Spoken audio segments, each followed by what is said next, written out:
El celler és un edifici emblemàtic per la ciutat, està a més al cor de la ciutat, ha quedat molt centralitzat, és peça cabdal del patrimoni històric de la ciutat, construït l'any 21 del segle passat per en Cèsar Martinell. També sabeu tots que és una mostra destacadíssima de modernisme industrial. El projecte ja va quedar definitivament aturat i estancat el 2005. Com tots sabeu, arran de la fallida de l'empresa que havia iniciat la intervenció.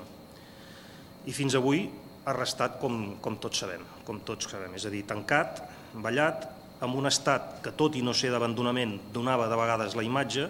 És una superfície trepitjable al 100%. Per tant, que un paviment sigui de vidre o no sigui de vidre, això és indiferent, però el que és important per la pròpia arquitectura de l'edifici és que l'edifici sigui una sala completament neta i diàfana, que és el que era.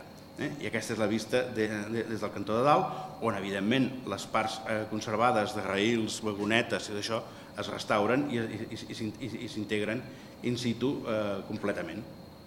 I aquí teniu la proposta amb l'estructura oberta del celler, ja com una peça urbana a dintre d'una plaça que forma part del paisatge de la plaça. La nostra, per comparar-ho, la voluntat era que quan això estigui obert, que aquest edifici actuï com una porxada, com la porxada de Granollers, amb l'avantatge que es pugui tancar en el moment que toqui. I a partir d'aquí l'Ajuntament ja, socialment, farà els usos que cregui convenients, tenint en compte, a més, que tota la utilització que es pugui fer aquí no és incompatible en absolut amb l'explicació museogràfica del que era el celler, tenint en compte que li falta la part més grossa, que són les tines, que aquestes irremeiablement les hem perdut. Aquesta partida de 673.000 euros és una partida que ha estat incorporada en els pressupostos 2010 i, per tant, correspon al Ministeri de Foment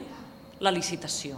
Nosaltres en aquest moment no tenim coneixement de quan licitarà el Ministeri. Esperem que ho faci dins els primers 3 mesos de l'any 2010, seria l'òptim, però no ho sabem. Un cop el Ministeri hagi licitat i hagi adjudicat, el termini és de 12 mesos d'execució.